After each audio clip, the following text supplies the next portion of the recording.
Um, Hi, everyone. Thank you for joining. Thank you for joining our webinar and that we called the Voices of Hope and Change. And we organize it within the framework of the Climate Strike Week. I'm Nurjan Estebes. I work as the project manager at the Climate Action Network for the EECCA region. And here today, we gathered to discuss various topics, but furthermore, to reflect on how is it to be a young activist in our region with our challenges, context, and the war that is happening and within the climate change movement. Another thing is that we invited speakers with various backgrounds from across the region, and they're going to reflect on topics like what does it mean to phase out fossil fuels? Is that possible? How young activists can influence on climate policy, and do they really feel that they are influencing, and in what way? Also, how full-scale invasion of Russia influenced Ukraine's situation with environment, how it impacted local communities. I hope that we can cover all of these topics. And let me introduce our speakers. So today with us is Mariam Device. She is the climate and environmental justice researcher from Georgia. She also did her master's from Edinburgh University. And she's here with us. Say hi, Mariam. So hi, everyone. Hear from you. Great. We have also today with us Elena Taku. She is the activist from Moldova. She joined the movement Precious Plastic in 2017 and coordinated sustainable use program at Ecovisio. She has been doing it for 4 years, and also she's an environmental trainer and involved with the Extinction Rebellion and Fridays for Future movement. Hi, Elena. Hi, everyone. Nice to see you. Great, thank you. Also with us, Valeria. Valeria is the activist from Ukraine. She co-founded Youth Climate Initiative Rozvy and advocates for fossil fuel phase out and also green energy transition in Ukraine. Hi, Valeria. It's good to see you.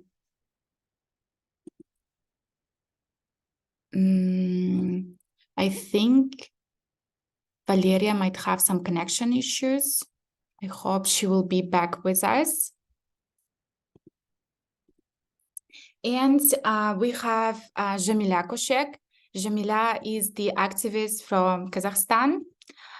She has been she co-founded Astana Green Tree Initiative, and also she's now involved in the initiative against nuclear power plant in Kazakhstan. And she's the great representative of the eco activism in Kazakhstan. Hi, Jamila. Hi. Thank you for joining. I also want to mention that this year it was this year. So we continued our project Climate Dialogues, and most of our participants are the participants of Climate Dialogues, so the speakers of our event. So it's like reuniting, right, again. Thank you so much. And before starting the discussion, I want to give the floor to the coordinator of the Climate Action Network, Olha Boyko. So she could just she could speak a couple of words regarding the climate strike and also its role and the situation in our region. Hi, everyone. When we were preparing this meeting with Nurcan, we thought that it should feel like we are recording a podcast. So feel free to maybe interrupt each other a little bit and feel comfortable as if you were sitting in one room together, having a discussion. It's evening almost for everybody here, I guess. We really wanted to create this safe space after launching climate dialogues with a kind of a focus on younger generation or a newer generation of climate leaders in the region, because it's not news to anybody that when we try to understand what is happening in the world right now, when we try to imagine how the future would look like, it looks quite scary, and it looks like multiple crises at the same time. The sociologists are already figuring out how to call this time in our lives, and it's not looking too bright. But there is this opinion that I've heard a couple of weeks ago, that when there's when the amount of entropy increases, and when it seems that so many things are out of place and are falling down or falling apart, it might also mean that at some place, at some point, there is a new order being created, or there's something new being created. And this is all a kind of a transformation period, after which there will be something new. But what it will be completely depends on the people who are going to be in power, and the people who are going to be a majority in the society, and basically the majority who will bring the majority of energy, I would say, in any activities. And I really value the fact that we have a generation of climate leaders in the region who basically a lot of them were born this century and don't know the world without a climate crisis, so to say. So it's already a new norm, and now all of us will have to not only feel the consequences, but actually have to deal with them. And this just will be like another thing that we do. So it will be just another to-do point in our list of tasks for the future. We cannot ignore it. We cannot exclude dealing with climate crisis from anything that we plan to do in the future. Similarly, the world and the global climate movement cannot exclude you and cannot exclude our region from the global action. So Nurcan mentioned that there is a global anti-fossil fuel mobilizations, actions, discussions happening since the Friday, 15th of September. And this is another wave. If you've been a climate activist for many years, you would remember a lot of years when people were mobilizing, when there were thousands of people on the streets. And of course, most of that happened before the pandemic. So I feel like right now we are kind of trying to get back on track with this global solidarity, with trying to build connections again, but with new people. Because it basically has been 3 years or almost 4 years since last mobilization like this, and of course it changed the societies, and with new wars and conflicts and climate crisis catastrophes, of course it changes the people. So we are here to reflect on where we are and what could be our role in trying to build this new order, trying to build this new something that is hopefully appearing amongst this chaos and uncertainty. So yeah, I hope that you would feel free to share both your hope, but also insecurities that can be actually turned into power if they are shared and analyzed and reflected upon. Yeah, so I very much welcome you, and I'm very happy that you all are here. We have a super diverse, I don't want to say panel, but a group of people, and you all have a bit of different experiences. You definitely live in different societies, which also is very impactful and important in the way that we can actually act and what is possible to do. So feel free to reflect on all of those things. There is no perfect solution that we want to come out with after this 1 hour. Yeah, but we want to listen to your different perspectives and see how we can basically better address climate action in our region. Yeah, so feel free to share your honest thoughts.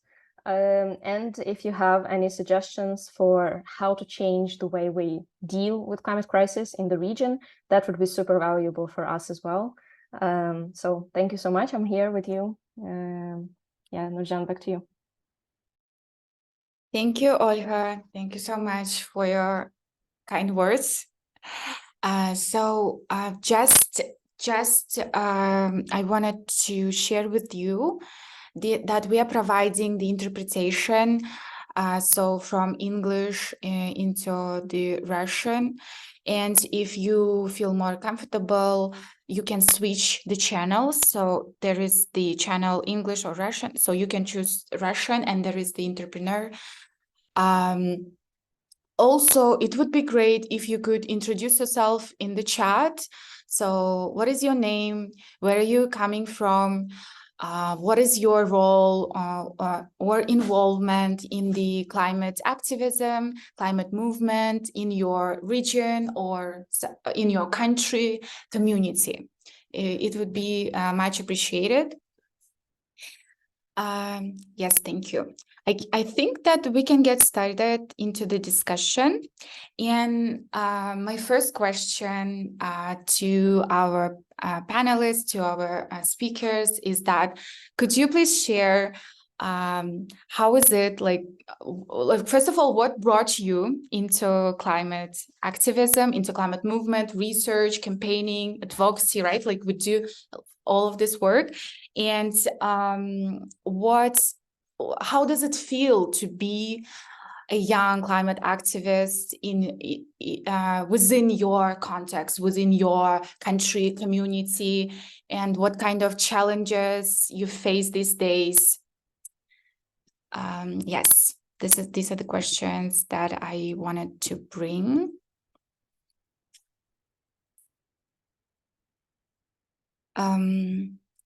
Yes, Jamila, Elena, Mariam.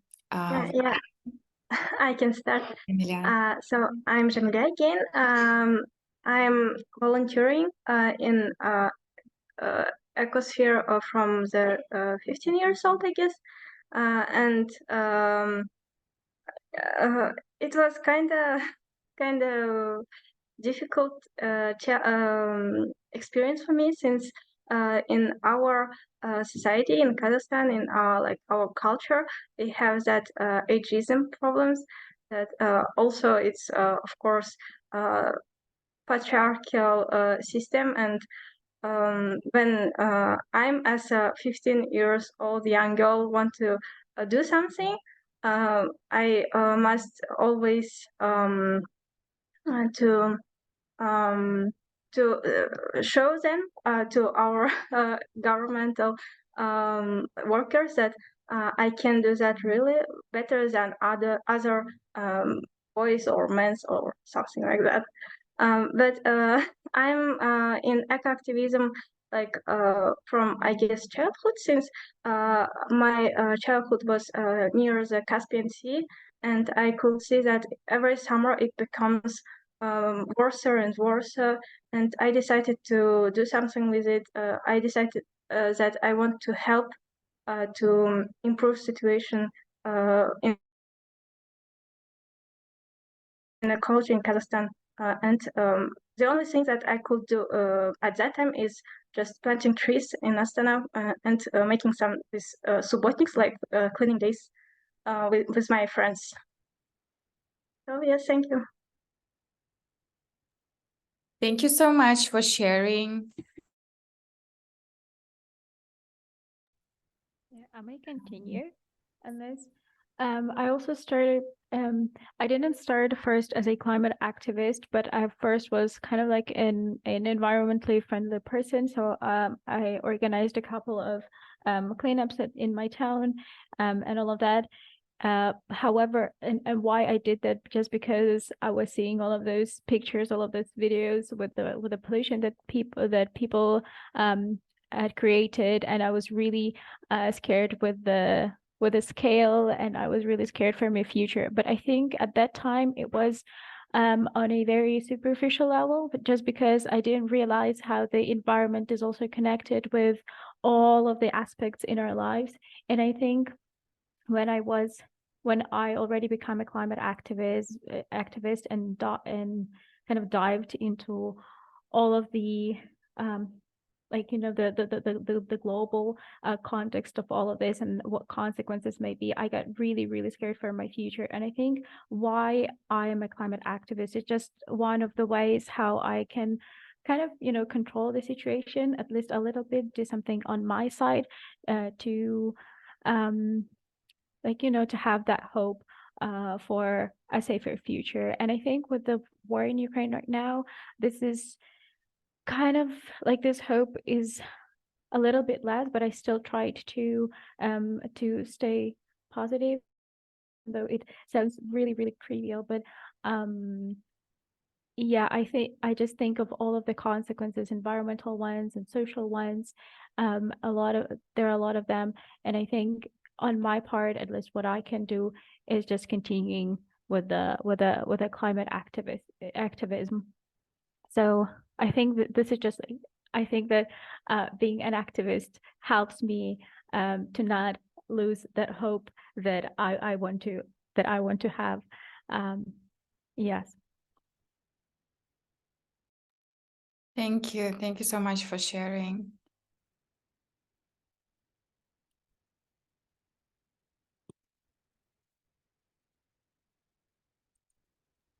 Yeah, I can go next. Yeah, for me it's like actually a little bit similar with what Valeria was saying, that I think I started being like an activist later than most of you guys here, because for a long while I was just I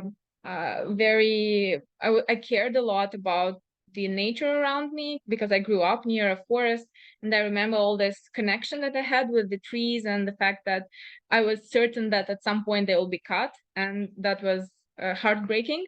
But really, when I think I went on this path of activism, when together with friends we decided to do something at least about one aspect of the environmental problem, and we chose plastic. And it turned out there's like this big community of people around the world that are doing stuff.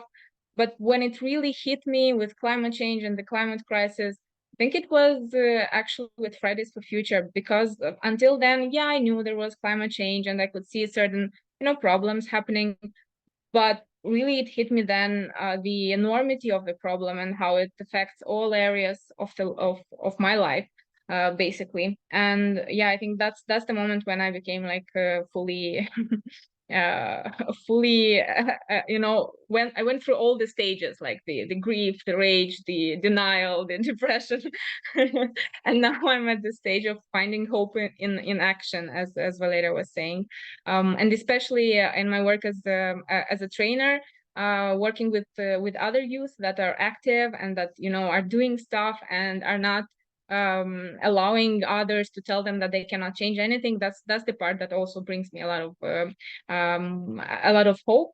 And also because in Moldova we have a small civil society, so there are not many activists, and the general population doesn't really care about the environmental issue in that sense. So they see it's a problem, but they don't feel it's urgent. And especially with the war in Ukraine happening right near us, the problem of climate change has been moved, you know, further back. So yeah, these are the obstacles that I feel that the activists here in Moldova are facing. Thank you. I wanted to comment quickly on what Elena said, because as I said, I previously, like before becoming a climate activist, I cared about nature and I knew about climate change, but I think for me it wasn't like a very serious issue just because of how it was portrayed in the media that I consumed at that day, because I think it was more like a joke, oh, global warming, oh, climate change, or something like that. So I didn't perceive the issue as a severe one. So it was more about like focusing on like what I do for the environment, on my kind of like impact on it locally, I guess. And then I think when I joined my first Fridays for Future strike in Kharkiv, the city where I studied, because a friend of mine just invited me, and I was like, well, okay, let's do it. And after that, I just understood the scale of the crisis. So yeah, that was like, you know, a life-changing moment. Thank you, Elena. Thank you, Valeria, for sharing. Mariam, are you here with us? Yeah, it's so nice to listen to these empowering girls. Yeah, my story has been a bit different. My road to climate activism. I studied sociology at the university, which helped me to like become more empathetic person, and it helped me to be really solidar. And also to see root causes of different problems. So when I was at the university, I realized there was a lot of protests going on in regions of Georgia to save their livelihoods and communities. Seeing the videos, how they were suffering and how strong they were fighting against these destructions, I could not stay at home. So I found other activists who were supporting these communities. So this is how I joined the first protest in high mountains of Georgia against the large hydropower plant. So hearing local stories and how local environment matters and nature matters for communities was really a turning point for me, that I understood how even my studies was detached from this like real understanding, and also valuing nature as a huge layer and determinant of our lives. So then I got more interested in environmental justice, and realizing that it's not happening only in Georgia, and these problems are really international, and all these power dynamics which are interrelated to the climate crisis. Then I realized climate justice is what involves and what unites all these injustices, what I'm trying to fight against, like is it social injustices or environmental or gender. So now for me, climate justice really accumulates all these crises and injustices. And this is what I'm trying somehow to explain, because I guess different people has different understanding. And relating to what are the problems, probably we will discuss it again, but I guess it's mostly that these problems, like seeing system change in at the country level, is so hard. Even at these destructions, like taking advantage and like exploiting nature and people, it's still ongoing, and it's even more massive than it was in past. And we see like there are new developments, and the pressure on environment increases. So being environmental activist or climate activist in the country means like you have to be always in the process of protesting, which is also really hard. Probably we also need to think about other strategies as well, also try to involve more people, or I don't know, there are many things that we need to reflect and discuss in general.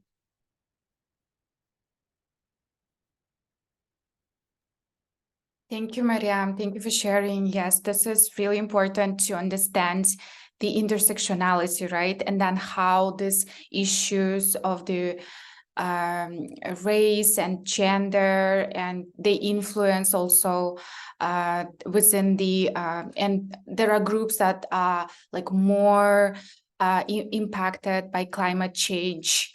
And then there should be more of a reflection, and then more of a like intersectional research and also action, which amplifies voices of those ones who are like less heard. Thank you. As we started, I think that reflecting on how we came to the movement, and then what's going on right now, like, I don't know, like, do you feel like you are, as the young actors, right, the activists in your community, country, and region, have this power and can actually influence into the policies, and also like in what level, and also like what level is possible in order to make industries and some countries to reduce their consumption of fossil fuels. Yeah, because I know that there are countries that like rely on fossil fuels more, big productions and corporations. So what is like young people's role in it? And also, like, do you feel, is it possible, and also what kind of actions could be done, and also like within our region? Yes, because we also see the global context, the global picture, and also like within our region, other challenges are different for young people in influencing these policies.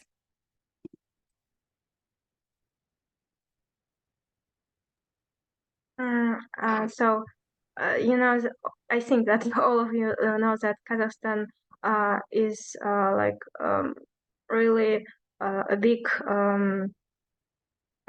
Kazakhstan depends on fossil fuels really, really big. So it's kind of difficult for me to imagine what can we do without these fossil fuels. But I think that the important thing now is for our government is to start this preparing for a future without fossil fuels, because oil and gas in Kazakhstan will there will be no oil and gas in Kazakhstan in 40-60 years. And it's like millions of people who will be without work. As a young activist, I don't think that right now I can influence on our government. But when I look at our young ministers, like for example, we had Zulfiya Suleimanova. She was the youngest girl minister in Kazakhstan. She was the minister of ecology, and she tried to do something actually. She started some processes against Chevron and other oil companies, and I had a hope when she was a minister.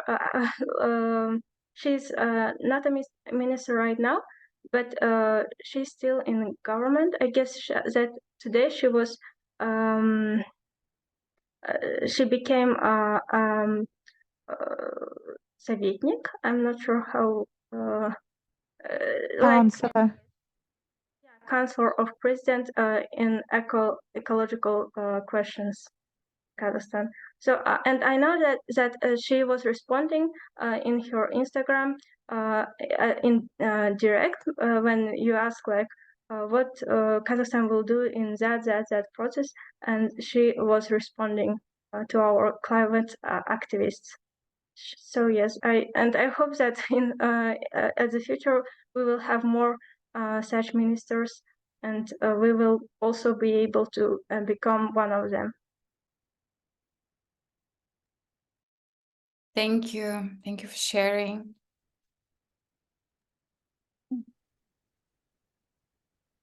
Okay, I think I'm I think always that sorry. Okay, I think I'm always surrounded by climate activists who do various types of advocacy, of climate advocacy, and I think this is also I think that gives me hope, like being surrounded by all of those people who do different stuff, because sometimes it felt like there's a planet to save and it is your burden, kind of, it's your work. But then when you meet new people and they do different kinds of stuff, different kinds of tasks and all of that, you just feel like you have a community with whom you can save the planet together. But I mean, what I mean is that there are activists who do the radical stuff, the kind of activists that people don't like. There are activists who do very technical stuff when it comes to policies and you don't really know about them. There are people who do some media work. There are people who do I don't know, a lot of things. And I think everyone has kind of like their job in climate advocacy, which gives me a lot of hope, because I think this journey of becoming kind of like a fossil free society is it comprises of a lot of steps, and like it is unbearable for only one person. I'm really glad that there are a lot of people and that the climate movement is growing so we can tackle all of the problems, maybe not at once, but like still but like doing it together on all of like from all of the aspects. Thank you. Thank you, Valeria. Yeah, I'd like to build on what Valeria was saying, because one of the images of activism that we try to promote is that whatever you're good at, whatever you love doing, that can become your form of activism. And it's really important not to gatekeep this. And I think it's really beautiful to have this this systemic view of all small actions and big actions and different kinds of actions that in fact contribute to the same goal. So as long as it's an action that's oriented outward toward the world, then it's a form of activism. And also for me, what works not to feel too much responsibility, you know, on my shoulders, is thinking that sometimes the goal of activists can be just to keep something alive. So, for example, when pandemic started, and suddenly, like everyone was talking about one thing because the health crisis was so evident, and so right here in our society, basically all talks of climate went away completely, because until then the actions of the climate activists were bright and they were doing something new, and the media loved it, so the media covered it and the country basically was talking about it. And then COVID starts and that's no longer the case.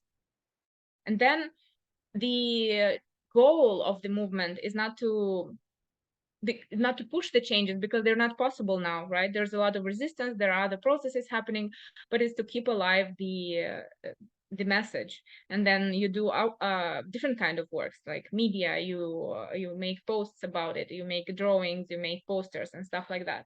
And I think this is the biggest value, like, or at least one of the biggest values of youth movements, and especially in climate, is keeping the conversation alive and keeping it going, you know, bringing public awareness to something and creating momentum, you know.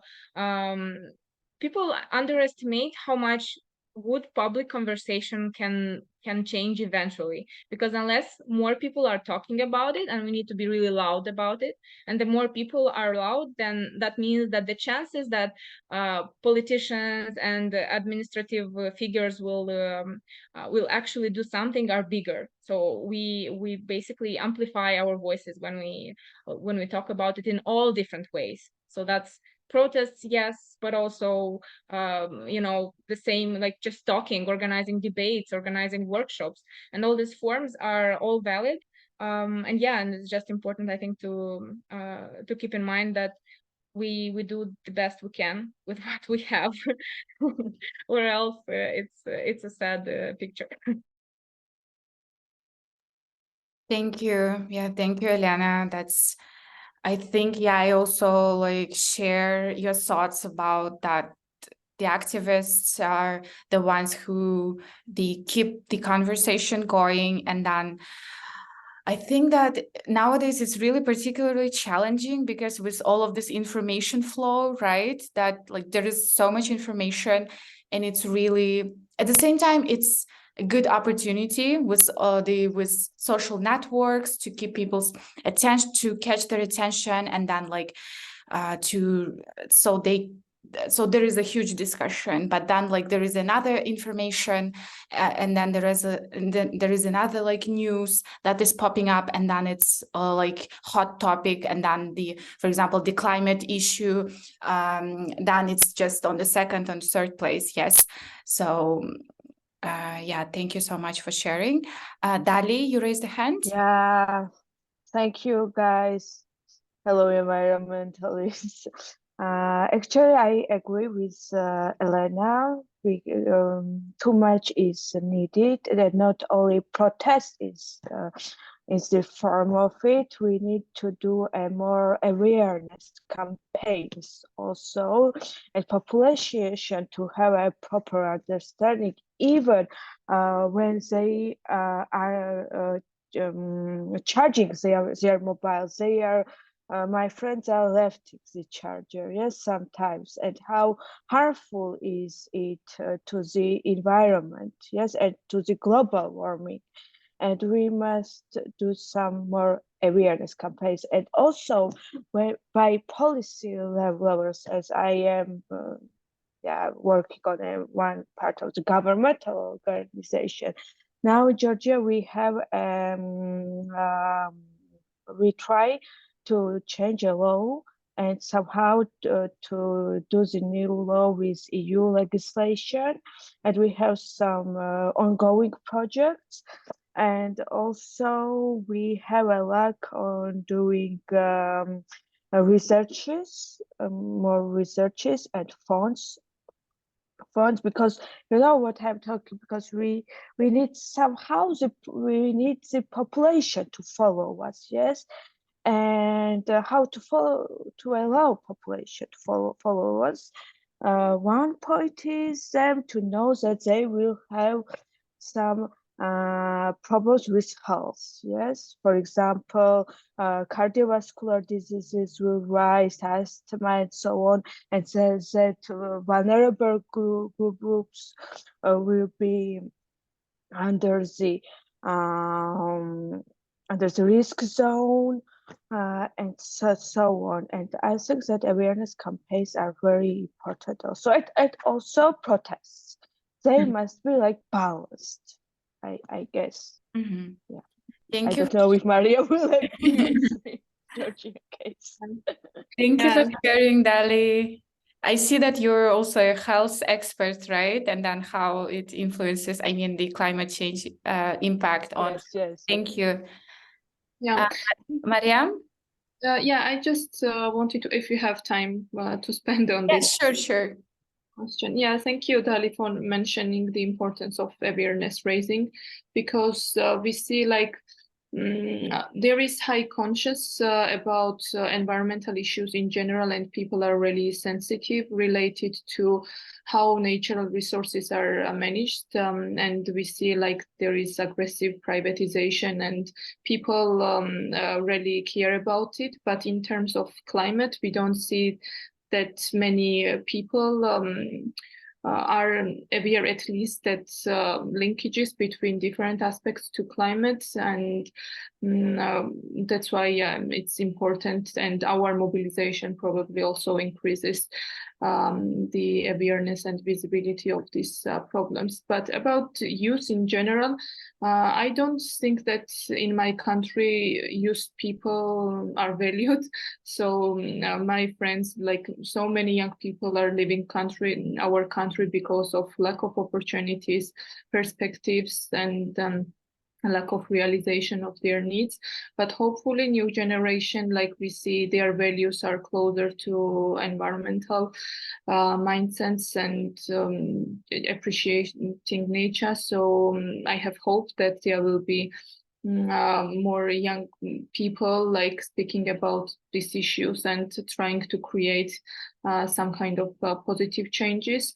There are some positive seeds already seeing around of change, but mostly like these changes and tangible changes are felt at local level. What I see, like there are many like young, but even if not young, people mobilizing at local level to protect nature and cultural heritage. They also have campaigns to conserve some places. Also, there is protests for clean air. So like more things are happening at the local level, but at national level, like even at the climate policies, we see like they are detached from local needs. And this year this year has been a massive awakening for us to see how like disasters happened in Georgia, at many areas of Georgia, and people died, communities are destroyed. So this year has been really challenging for Georgia in terms of seeing how much damage can be created through climate change if not building capacity of the people and resilience. So yeah, there is huge potential and need of young people working in this field, but unfortunately the reality is a bit different. But for me, it's hopeful to see like people at the local level that they care, they have alternative ways how development should happen. So for me, it brings hope. I don't know how strong it might be, but for me, it's in case of more like encouragement or opportunities to grow, I think they can be more powerful. Thank you, Mariam. Valeria, you wanted to add? Yeah, I want to add more, a little bit more on youth engagement. Sorry, we can't hear you. Okay, sorry. So yeah, I wanted to add a little bit more on youth engagement, because I feel that in Ukraine, it's a very popular practice right now, is having all these youth councils. I think, okay, so first of all, there's not like that many of them, but I think it's a starting trend. And I also was very glad when I learned that there's a youth council in my hometown, which is a really small town, but they established their youth council and they do a lot of cool stuff. One of them is connected also to waste management, which has to do a lot of with the environment. But I wanted to comment more in general, because I feel while we have all of these youth councils, there's like the question of how politicians may take advantage of them, and all of them, how they can use them for youth washing, which is very like an important issue to talk about. But with the war in Ukraine, I feel like a lot of people, especially the youth, are becoming more conscious of what is going on, of like social processes, and I think it's also a very positive trend that will help to make those youth councils effective, just because young people, young leaders will use them to not just for some politicians' projects or whatever, but they will have them as a platform to kind of for their own projects, to for their own demands, and make them more like, you know, like a platform for available youth inclusion, for available dialogue with the youth. I really hope for that. I feel it. I don't know if it's just my subjective perception of it, but this is also what gives me hope, as I already said. Thank you, Valeria. I think that I will jump into the next question, and it's on the the issue of the environmental consequences of the war that's happening in Ukraine and how it impacts local communities and also ecosystems. And another big question is how climate activists in our region could work together to raise awareness about these impacts and also advocate for sustainable solutions. Valeria, maybe you could start. Okay. Yeah, I think when we talk about damage, like the damage to the environment, I always think about many aspects, but the most basic ones are emissions that come from like, you know, explosions, also that come from attacks on fuel deposits. I remember last year there were a lot of them from attacks on like chemical plants and other industrial infrastructure. And it also creates a huge wave of emissions. And I remember that this year I was at a UN conference, which was kind of technical, but they had different side events, and there was this side event about high military emissions, which was very interesting to me. But it is kind of more general about how many energy and like other resources we spend on military equipment, on the trainings and all of that. And I think it's a very big figure that definitely contributes to the climate change. But talking more specifically, I think we also can talk about soil contamination, because it also influences. It is very interconnected with the food security, because then we have huge areas that are not that like remained unused for years, and the farmers cannot just grow food. And it's not only a problem for Ukraine, but also for the countries to where Ukraine used to export their food. And it also creates the problem of food access, not only in terms of how much food we have, but also that the prices just spike, and then there are people who cannot afford this food, and then they need to migrate I think there's like a huge, you know, a lot of things that just interconnect with all of the environmental issues that happened during the war. And I think there's like, you know, all of these logical chains that might continue infinitively. But yeah, I also think about water pollution, about health crisis, about also there was this kind of like potential threat that is always hanging over us, is like the Zaporizhzhia nuclear power plant, which is the biggest nuclear power plant in Europe. And it's always gives us like what would happen to the environment and how we will deal with it if it does happen. We also can talk about the energy crisis that then contributes to the fact that countries go back to carbon intensive sources of energy, and it also contributes to the climate change.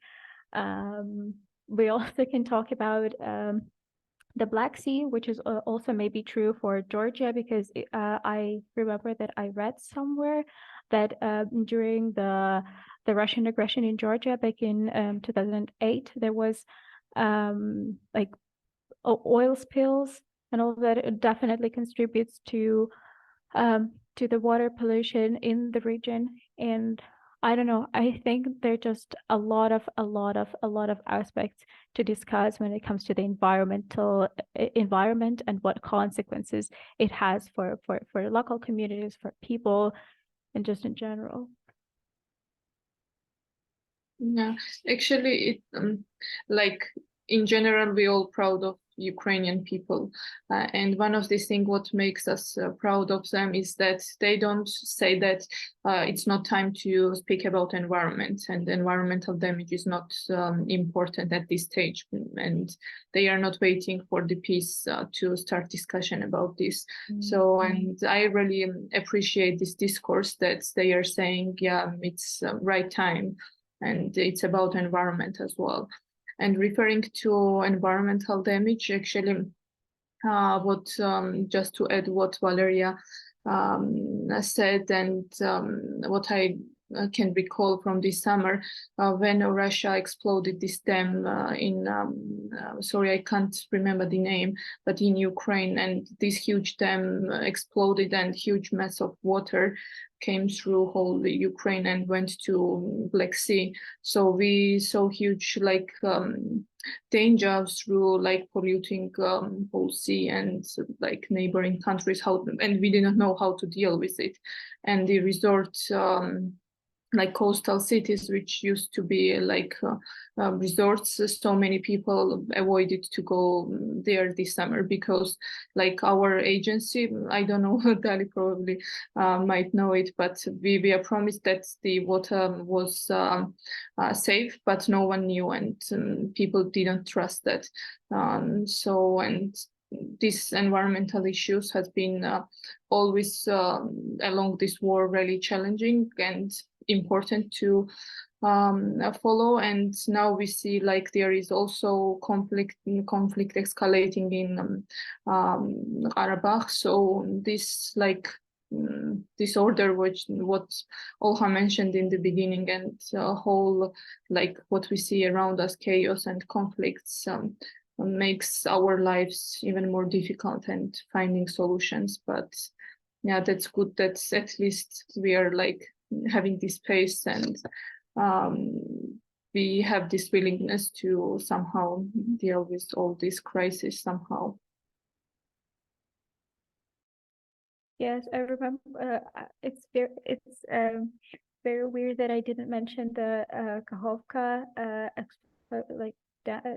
explosion at the Kakhovka Dam, because I remember that day I just woke up. It was something like 7 a.m. and this was the first news that I saw on Instagram, and I just couldn't believe that it was happening. Just imagining of the scale of the environmental damage that it would create, but also of the casualties that will happen. And yeah, I remember that the scale was indeed huge, and a lot of Ukrainians started talking more about the fact of ecocide. And if I'm not mistaken, there is something like environmental destruction in the when we talk about wars, that this is one of the consequences of the warfare. But like the ecocide, which again, if I'm not mistaken, is usually described as intentional and intentional destruction that is severe and has long-term long-term consequences, is not really legally approved. So it is not considered as a crime, which is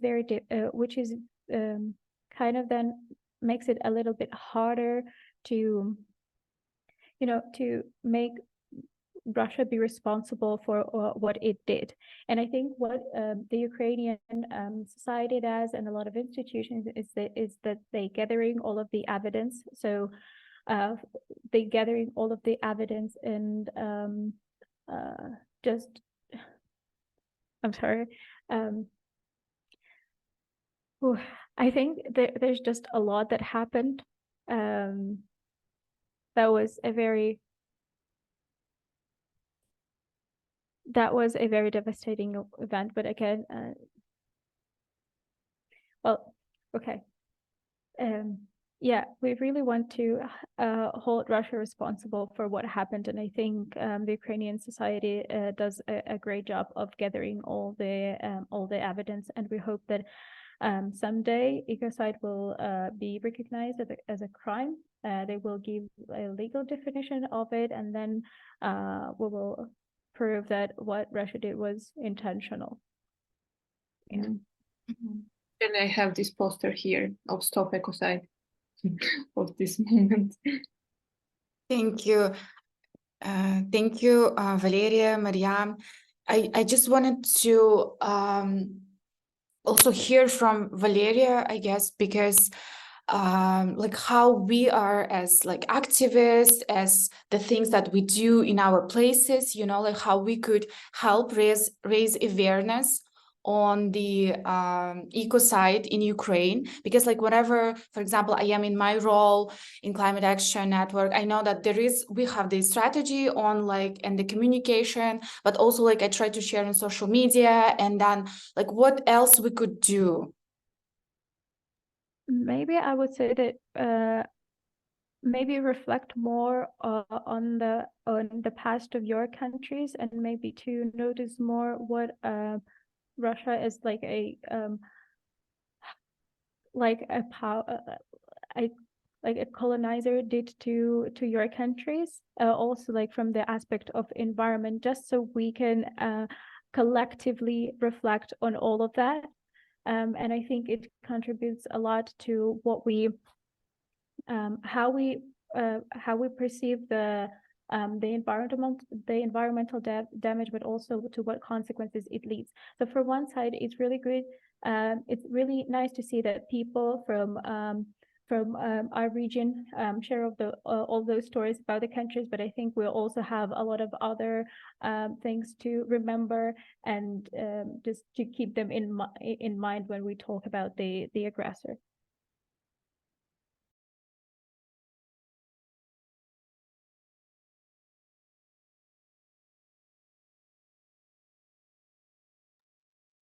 Thank you, Valeria. Any also thoughts on the how we could, like systemize response from like activists in the EECCA region to tackle environmental impact and like raise awareness, environmental impact of war, and raise awareness and advocate for that? Yeah, I was thinking also about there have been, I think, some or many times in which young activists raised money that were then sent to the same activists and NGOs and other organizations that gather the evidence and all that stuff. So I think organizing even like simple concerts, cinema events, debates, like all this stuff that you usually do to raise money for whatever cause, and then raise it specifically to make sure that the evidence of the ecocide and the ecological catastrophe that's happening in Ukraine, alongside the other crimes, the war crimes, that's something that can really help, because like money is, people need money to survive, and so we can help with that by raising it, and that also creates a sense of community and gives hope to the people around us. So for example, if we are not we're finding a way to contribute to something good, and that's also important. That's a really good point, because I remember that a couple of months ago, an FFF activist from Czechia texted us and said that they want to organize a charity concert for the Ukrainians.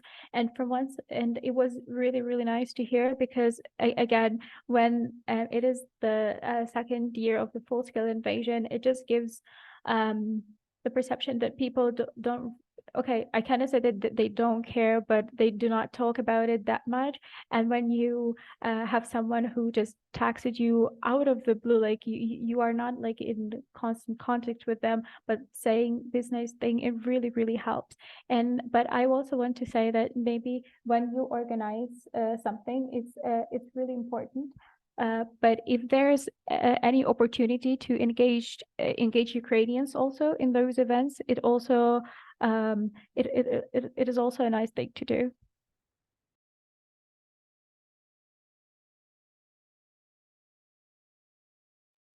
Thank you for sharing. Yeah, I feel like it would be we should also like unite our like collective effort, right, in order to support in whatever way we can.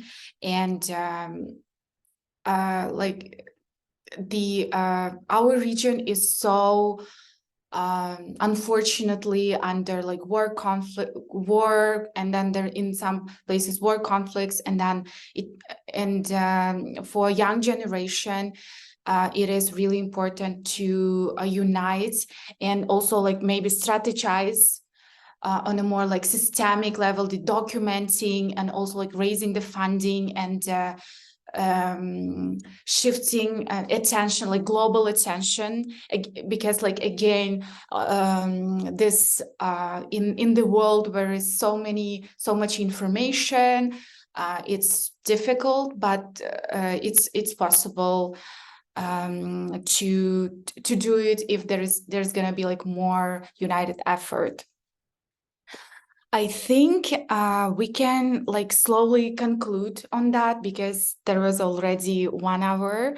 It's just I'll read quickly the chat because I have asked the questions from participants like to envision the world without fossil fuels, right? So if they just disappeared one day, what happened?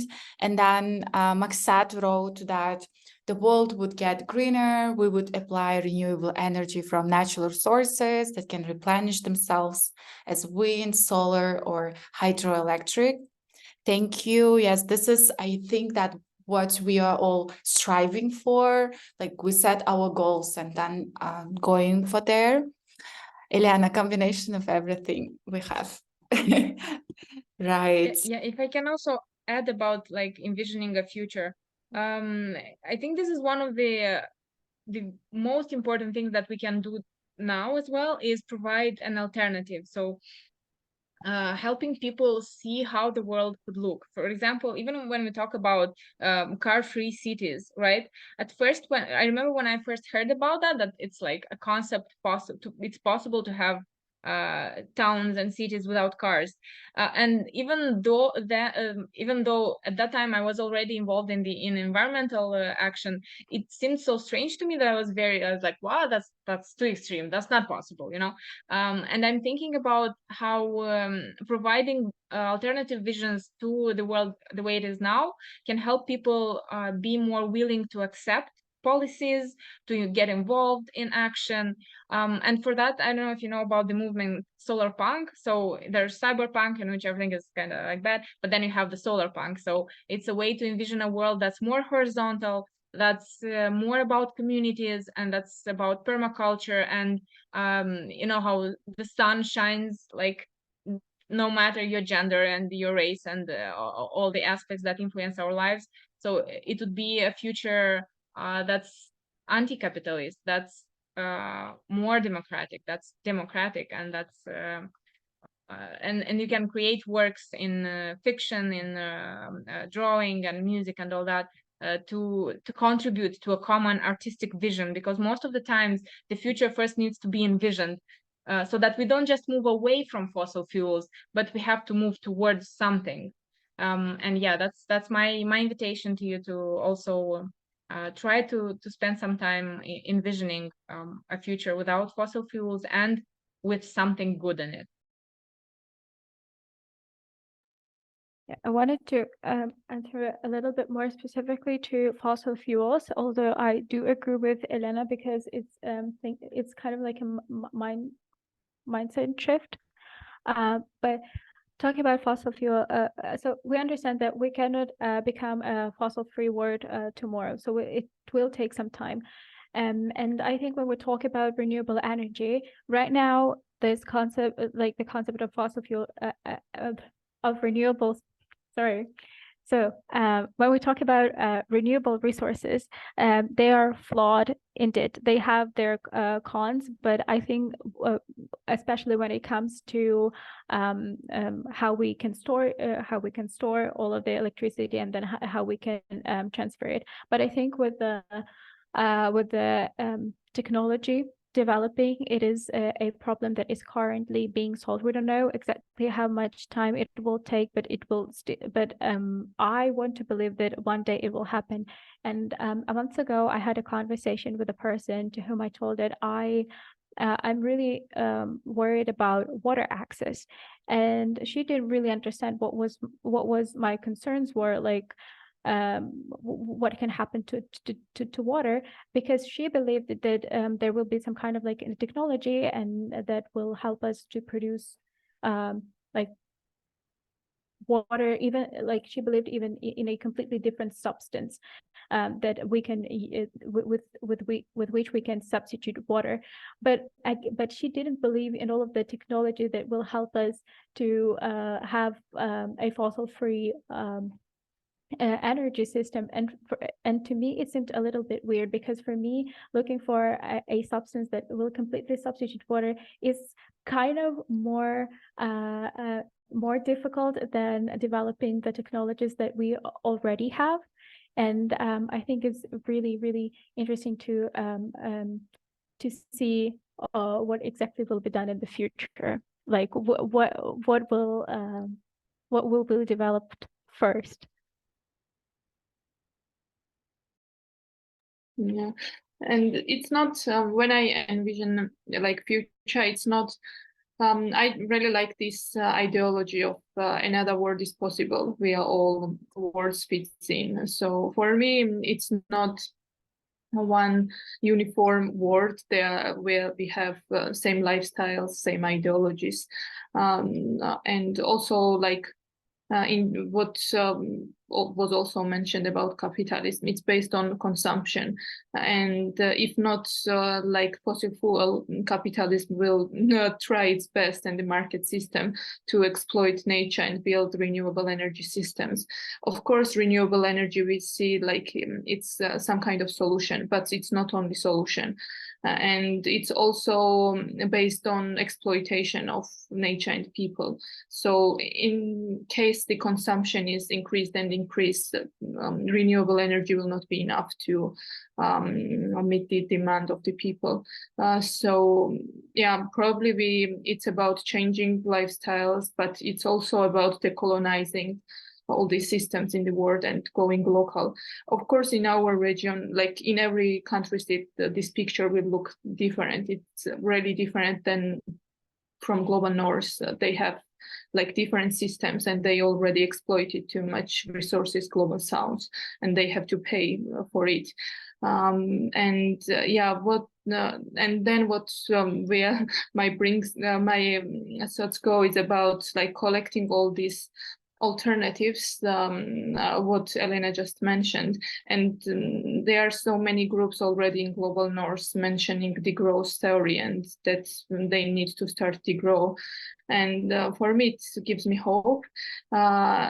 And about in global south and in Georgia as well, I see positive examples of like people mobilized and doing like community cooperatives for agriculture, for example, and then distributing this like without using fertilizers. And so for me, what's like this capitalistic system created, even these food systems, is not sustainable and it kills lives. If it's insect, it's also life. So we need deep reflection and change whole system. And the question here in the chat, so is Georgia global south? It depends, but if you ask me, depends on the context. But in general, I see Georgia more part of global south than to global north, and there is huge ambiguity about defining these terms, like what is global south and global north. But if we take it as people explain global north and south, I perceive Georgia closer to south than north. Thank you. Thank you, Maria. Jamila, you wanted to add? Yeah, about that point that we need to create that picture of where we must go, like in what direction. I think that I also support that idea, and there is also that analogy with oil needle, like a drag needle, but but about oil needle, that countries who depend on fossil fuels can just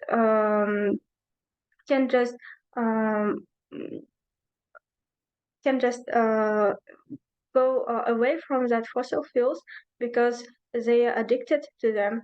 And so we should, first of all, change our mindset, and also put some strengths and believe, first of all, that we can do that without fossil fuels. We can improve ourselves, and we can grow without them. So yes, and also I love that idea about colonial mindset and fossil fuels, because in case of Kazakhstan, we didn't like decide by ourselves that we must be that fossil fuel country. It did Russia and Soviet Union in past century. So yeah, we just I think that Kazakhstan will change his direction, and also thanks to Ukraine, now we can. I'm just in that nuclear, unsafe nuclear stuff, and when we say about the threats of nuclear energy, we can see it from the Ukraine and Russian war when they exploded. Also, yeah, that Zaporozhye AES. And it's not just some abstract threat, it's like the thing that literally happened. And yeah. Thank you, Jamila. Thank you all for your time, for your precious time that you came here. You shared your stories, your thoughts, your reflections. I think that this is what brings, at least for me, this is what brings me hope, that like seeing you in all over places, like doing this hard work, and then like being able to reflect. And I feel this hope for the tomorrow, not only for the future, but for tomorrow, because sometimes even tomorrow seems so frightening. But with the people like you, with awesome girls who are running the world, but also who are saving the planet, from what I'm seeing right now. Thank you so much. Thank you also to all the participants who joined our today's discussion. I also want to thank our entrepreneur, Ekaterina. Thank you so much for staying with us. I hope that we will have more this kind of events in the future, where we could discuss on different topics and issues, and do this kind of reflections and strategize our presence and futures, and envision our future together. Thank you so much. Thank you. Have a nice rest of the day. evening. Thank you. Thank you. Bye-bye. Thank you. Bye-bye. Bye.